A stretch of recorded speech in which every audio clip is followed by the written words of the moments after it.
नमस्कार. आज आपण अतिशय चविष्ट झणझणीत असं मच्छीचं कालवण बनवणार आहोत. अतिशय चविष्ट असं हे कालवण तयार होतं. हे कालवण तुम्ही भाताबरोबर, चपातीबरोबर, अगदी गरमागरम भाकरीबरोबर सुद्धा खाऊ शकता. नक्की एकदा अशा पद्धतीने हे कालवण बनवून बघा आणि कमेंटमध्ये मला नक्कीच सांगा.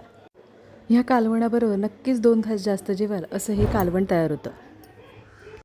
मच्छीचं कालवण बनवण्यासाठी इथे आपण एक वाटण तयार करून घेणार आहोत. अर्धी वाटी ओलं खोबरं. ओल्या खोबऱ्यामुळे या कालवणाला चव छान येते. तर इथे आपण अर्धी वाटी ओलं खोबरं घेतलेलं आहे. 4 ते 5 लसूण पाकळ्या, 1 ते 2 हिरव्या मिरच्या, 2 ते 3 चमचे आपण इथे घरगुती लाल तिखटाचा वापर करणार आहोत. घरगुती लाल तिखट म्हणजे साठवणीचा मसाला. लाल तिखट हे तुम्ही तुमच्या आवडीनुसार वापरू शकता. हे वाटण अगदी बारीक असं वाटून घ्यायचं आहे. इथे आपण थोडंसं पाण्याचा वापर करणार आहोत आणि वाटण बारीक असं वाटून घ्यायचं आहे. कधी कधी काय होतं, कालवण बनवल्यानंतर खोबरं वेगळं होतं आणि पाणी वेगळं होतं. त्याच्यामुळे खोबरं हे म्हणजे जे वाटण तयार करतो ते अगदी बारीक असं वाटून घ्यायचं आहे. मच्छी स्वच्छ साफ करून घेतलेली आहे. इथे आपण मॅरिनेट करण्यासाठी पाव चमचा हळदीचा वापर केलेला आहे. चवीनुसार मिठाचा वापर करणार आहोत. चवीनुसार मीठ. मच्छीला मीठ आणि हळद व्यवस्थित असं लावून घेणार आहोत.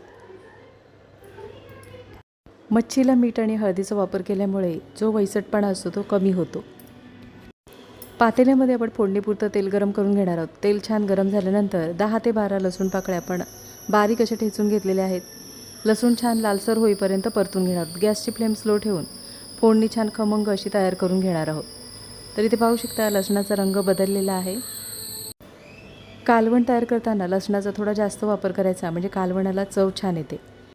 लसूण परतून झाल्यानंतर 1 चमचा आपण इथे घरगुती लाल तिखटाचा वापर केलेला आहे. फोडणीमध्ये लाल तिखटाचा वापर केल्यामुळे कालवणाला रंग छान येतो आणि चवसुद्धा छान येते. तर इथे आपण आता वाटण तयार करून घेतलेलं आहे ते फोडणीमध्ये परतून घेणार आहोत. पाण्याचा वापर न करता फोडणीमध्ये जे वाटण तयार करून घेतलेलं आहे ते परतून घ्यायचं म्हणजे त्याचा कच्चेपणा कमी होतो आणि कालवणाला चव छान येते. एकाच मिनिटभर आपल्याला हे वाटण छान फोडणीमध्ये परतून घ्यायचं आहे. गॅसची फ्लेम स्लो ठेवूनच आपल्याला हे वाटण परतून घ्यायचं आहे.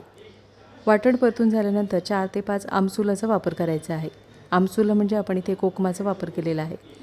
इथे आता तुम्हाला कालवण कितपत घट्ट किंवा पातळ हवे त्याप्रमाणे तुम्ही पाण्याचा अंदाज ठेवायचा आहे. आवडत असल्यास बारीक चिरलेल्या कोथिंबिरीचा वापर करणार आहोत. कालवण एकदा ढवळून घेणार आहोत. कालवणाला आता एक उकळ येऊ द्यायची आहे. त्याच्यानंतर मच्छीचा वापर करायचा आहे.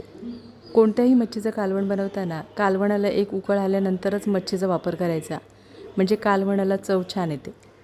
तर इथे पाहू शकता कालवणाला छान एक उकळ आलेली आहे. कालवणाला उकळ आल्यानंतर मच्छीचा वापर करायचा आहे. कालवणाला उकळ आल्यानंतर 5 मिनिटासाठी कालवण उकळून घेणार आहोत.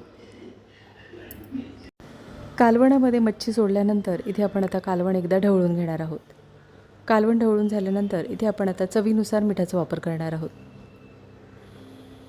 चवीनुसार मीठ आणि बारीक चिरलेल्या कोथिंबिरीचा वापर करणार आहोत. तर इथे आता कालवणाला 5 मिनिटासाठी एक उकळ येऊ द्यायची आहे. 5 मिनिटं झालेली आहेत. कालवणाला छान उकळ आलेली आहे. कालवणाला उकळ आल्यानंतर गॅस बंद करताना एक हिरव्या मिरचीचा वापर करायचा आहे. मिरची हाताने तोडून टाकायची आहे म्हणजे कालवणाला छान अशी चव येते. नक्की एकदा कालवणामध्ये हिरव्या मिरचीचा वापर करून बघा आणि कमेंटमध्ये मला नक्कीच सांगा. 5 ते 6 मिनिटं झालेली आहेत. कालवणाला छान उकळ आलेली आहे. गॅस बंद करायचा आहे. वरून आवडत असल्यास बारीक चिरलेल्या कोथिंबिरीचा वापर करायचा आहे. नक्की एकदा अशा पद्धतीने झणझणीत असं कालवण बनवून बघा आणि कमेंटमध्ये मला नक्कीच सांगा. गरमागरम वाफाळत्या भाताबरोबर तर नक्कीच 2 घास जास्त जेवाल असं हे कालवण तयार होतं. आजची रेसिपी आवडली असेल आणि चॅनलवर नवीन असलात तर चॅनलला सबस्क्राईब करा आणि व्हिडिओ आवडला असेल तर लाईक शेअर करा. पुन्हा भेटू अशाच चमचमीत नवीन रेसिपीमध्ये.